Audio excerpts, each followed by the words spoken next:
네, 어벤져스 전략회의 3월 4일 화요일 순서 진행하도록 하겠습니다. 오늘은 참 국제적인 정세가 얼마나 위중하고 심각한가를 다시 한번 절감하게 하는 그런 날인 것 같습니다. 참 국제사회라는 게 결국 힘에 의해서 지배되는구나.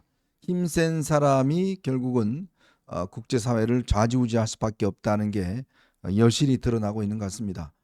참 이 카드가 없으면 뭔가 내세울 카드가 없으면 그 나라는 참 협상하기가 쉽지 않을 것 같습니다. 지금 우크라이나가 딱 그런 모습인데요.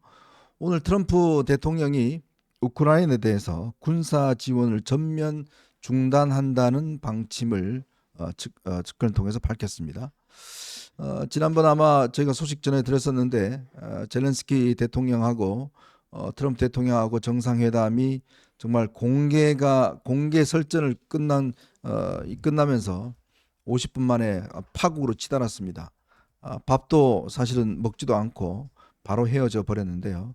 이후 폭풍이 꽤 큰 것 같습니다. 참 트럼프가 등장하면서 이제 국제 질서의 문법이 일단 바뀌었는데 젤렌스키 대통령이 그런 문제에 대해서 그렇게 척석 좀 이 지혜롭게 대처를 못한 것 같아요. 못했고요. 그다음에 그 일본 측에서 나온 분석 중에 저는 그게 꽤 이제 설득력이 있다고 보여지는데 왜 영어로 해요? 네, 통역을 안 두고. 맞아요. 젤렌스키가 뭐 영어 유창한 건 알겠는데 모국어가 아니잖아요. 그리고 다르고 다르고 묘한 뉘앙스, 인토네이션 뭐 이런 거에 따라서 여러 가지 그게 있을 수 있는데 뭐 트럼프나 옆에 그 벤스 뭐 부통령이야 뭐 영어로 이렇게 할 수 있지만 그거를 더군다나 우호적인 상황도 아닌 상태에서 언쟁을 해야 되는데 영어로 했다? 그게 더 뭐가 안 되는 거예요. 이 네. 컨트롤이. 네. 예, 젤렌스키도 컨트롤이 안 되고 그게 젤렌스키한테 큰 화를 안겨준 게 아닌가 하는 네. 생각도 들고 근데 여하튼 이렇습니다. 저는 이제 트럼프 1기 때는 맛백이었고 2기 때가 진짜 백이라고 보는데 그래도 2차 세계대전 이후에 이 최소한 이 자유세계에서는 통용되던 그 가치가 있었어요. 그렇죠. 네. 규범에 입각한 국제 질서라고 하는 룰 베이스드 인터내셔널 오더라고 하는 이게 있었단 말이에요. 그러니까 국제 관계도 약육강식이라고 하는 논리가 저변에 깔려 있지만 그래도 어느 정도 그 규범에 입각해 갖고 이게 뭐가 돼야 된다. 그렇죠. 그러니까 러시아가 우크라이나를 불법 무력 침공한 거 아닙니까? 근데 그거를 러시아가 일부 점령한 것을 사실상 인정하고 그 상태에서 휴전을 하자고 하는 트럼프의 그 휴전 제안은요. 네. 사실상 그 질서를 파괴하는 거거든요. 그렇죠. 예.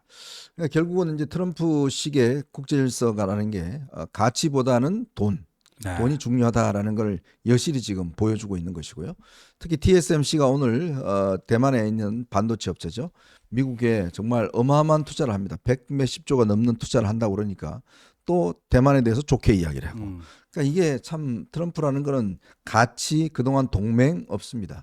철저하게 어떤 이해관계에 따라서 움직여야 된다. 그렇다면 결국 힘센 사람이 그렇다면 우리가 뭐 따라갈 수밖에 없는 거 아니겠습니까? 그렇죠. 그게 네. 국제 질서에 뭐 명백한 어쩔 수 없는 상황이고 그렇다면 이제 젤렌스키 같은 경우도 좀 더 유능하게 대처를 했어야 되는데 사실상 말려 들어간 게 아닌가. 사실 트럼프가 그런 식의 행동을 할 거란 걸 예상했으면 좀 더 거기에 맞게끔 뭔가 어떤 이 좀 제초를 취해야 되는데 그렇지 못했다는 거. 제가 아마 어느 책에서 본 기억이 있는데 박정희 대통령이 취임하고 난 다음에 아마 케네디 대통령하고 정상회담을 한 적이 있을 네, 거예요. 맞아요. 그때 박정희 대통령이 케네디 대통령의 습관, 뭐 여러 가지 관심사 이런 걸 철저하게 그때 당시에 학습을 해가서 네. 그 회담을 굉장히 성공적으로 했다라는 그런 게 있습니다. 그러니까 약속일수록 결국 외교로 넘어서야 되고 외교로 넘어서기 위해서는 상대방이 어떤 걸 좋아하는지 상대방의 취향이 뭔지 이런 것들을 충분히 빨리 캐치를 해서 거기에 맞게끔 네. 행동하는 건데 그런 면에서 보면 참 일본이 보면 네. 이시바 총리가 영악하게 사실 한 거죠. 트럼프를 굉장히 좋아하지 않았어요. 네. 근데 그 정상회담 때 보면 확 띄워주잖아요. 네. 띄워주면서 자기 실리 챙길 건 다 네. 챙기고 그러니까. 이게 정말 이 국제사회에서는 굉장히 엄중한 저는 현실이 아닌가 싶습니다. 그렇죠. 이시바가 원래 이제 총리되고 나서는 포기를 했는데 아시아판 나토를 주장한 사람이에요. 네네. 그러니까 트럼프가 볼 때는 황당한 거죠. 그러니까 음. 이게 외교안보는 맞지도 않지만 그래도 그게 트럼프가 대통령 되고 이 기존의 국제 질서를 뒤흔드는 건 현실이니까 거기에 맞게끔 국익을 조금이라도 더 잘 지키기 위해서는 본인이 어떻게 변신을 해야 되는가 그걸 잘 안 거죠. 네. 예. 그래서 어떤 외교적 능력도 중요하지만 리더의 어떤 자세, 태도 이것도 굉장히 중요하다라는 그런 생각이 드는데요. 여기에 맞춰서 오늘 또 미국이 관세 전쟁을 이제 현실화시켰습니다. 멕시코와 캐나다에 25% 관세 부과 오늘 시행을 했습니다. 정말 이제 관세 전쟁이 시작이 된 것 같습니다. 중국에 대해서는 10%더 추가 관세까지 지금 서명을 했습니다. 이게 이제 점점 4월 2일이 되면 이때부터는 모든 이 일반 관세, 자동차라든지 반도체라든지 거기에 대해서 실시하겠다고 그러는데 우리한테는 아주 직격탄이 될 것 같습니다. 어쨌건 이 세계를 움직이는 미국이 변화하면 우리는 거기에 따라갈 수밖에 없어요. 그렇죠. 그러면 거기에 맞춰 나가야 되고 그렇죠. 거기에 또 저항했다가는 우리의 국익을 손상시킬 수가 있습니다. 맞아요. 그렇기 때문에 이 엄중한 외교적 어떤 시기에 정확히 트럼프의 이 요구, 니즈를 꿰뚫고 또 우리가 거기에 맞춰 나가야 되고 또 모르겠습니다. 이제 트럼프가 국내적으로 어떤 앞으로 이제 이 신을 겪을지 모르겠지만 그건 뭐 트럼프의 문제인 것이고 우리는 우리의 또 국익을 그럼요. 지켜야 되는 네. 것이고 이런 와중에 민주당이 지금 최상목 대행까지도 지금 탄핵을 하겠다고 저 XX를 하고 있으니 정말 기가 막힐 따름입니다. 도대체 이런 정당이 어떻게 외교를 하겠습니까? 자, 트럼프 이 최상목 대행이 오늘 아침에 국무위원들 간담회를 했는데요. 일단 마은혁 후보자 등에 대한 임명을 아마 하지 않을 것으로 일단 보여집니다. 오늘 임명 반대가 많으면 더 미룰 수도 있다는 건데 일단 야당의 요구를 일단 수용하지 않을 걸로 보여집니다. 문제는 이렇게 되면 민주당이 또 탄핵을 하겠다고 저렇게 설치고 나올 텐데 저는 뭐 할 테면 하라 그런 생각이 들어요. 지금, 예. 아니요. 저기 진짜 저는 탄핵해줬으면 좋겠어요. 탄핵해주면요. 그 이재명 그걸로 사실 전 끝난다고 봐요. 네. 지금 이 상황 다시 말이죠. 이게 우리가 12월 3일부터 보면 저는 그렇게 표현하죠. 12월 3일 비상계엄이 윤석열의 난이었고 12월 27일이었습니까? 한덕수 국무총리 탄핵한 게 이재명의 난이었고 근데 또 1월 언제죠? 또 서부지법의 난이 있으면서 그게 또 변곡점이 돼가지고 이제 보면은 다시 또 민주당에게 유리한 국면이 됐잖아요. 네. 예. 근데 저 최상목 탄핵을 한다? 그러면 그게 또 변곡점이 돼갖고 민주당 꼬꾸라져요. 맞습니다. 예.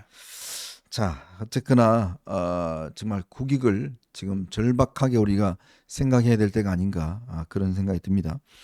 자, 그리고 한동훈 대표 측에서 서정옥 변호사, 성창경 씨, 이 양반이 막 KBS 기자 출신이죠. 네. 강진구 열린공감TV 이 세 명을 지금 고소하겠다라는 입장을 밝혔는데 어떤 이유죠? 그 뭐 서정욱 씨야 뭐 자신의 유튜브에서 그 한 거고 보니까 뭐 현대고 4인방이라는 거 뭐 말도 안 되는 걸 또 지어냈어요. 현대고 뭐 박세현 뭐 지금 고검장 뭐 등등 아닙니까, 그죠? 그다음에 그 홍장원의 뭐 보좌관 그 정서했다는 네. 사람하고 또 한 사람이 더 있더라고요. 네. 뭐 검찰에 있는 사람. 뭐 그래갖고 여기 현대고 출신이 돼갖고 요 4명이 네. 거의 한 몸뚱이로 움직이고 있다. 거의 한 몸뚱이로 움직이고 있고, 그러니까 서정욱이 뭐 지 나름대로 뭐 검찰이 팩트 체크해갖고 뭐 파악한 거다. 뭐 제목이 충격 소문이네요. 근데 저 친구는 소문하고 팩트하고 구분도 안 되는 것 같아요. 네. 근데 성창경도 보니까 똑같은 얘기를 했더라고요. 성창경은 똑같은 얘기하고. 근데 재밌는 거는 극좌인 더 탐사의 강진구 있잖아요. 네. 강진구도 똑같은 얘기를 해요. 공동 전선이네요. 그러니까 극좌와 극우에서 그러니까 극단 세력들이 다 한동훈이 미운 모양이에요. 참 희한한 현상이에요. 네, 참 그죠? 희한한 성. 그러니까 원래 오죽했으면- 극과 극은 통한다고 그랬잖아요. 그러니까 오죽했으면 한동훈 찍는 이재명 찍겠다는 이야기가 사실이네요. 그죠? 그러니까요. 뭐 말 실수가 아니라 네. 그게 사실인 것 같습니다. 결국 극자와 극우는 같은 이해관계가 맞아떨어진다. 결국은 한동훈은 양쪽이 다 싫어한다. 뭐 이런 이야기를 할 수가 있겠어요. 네. 자, 그리고 이제 조기 대선이 이번에 만약에 치러진다 그러면 중요한 것은 일단 이 선거 유권자의 분포, 이게 굉장히 중요한 요소입니다. 네.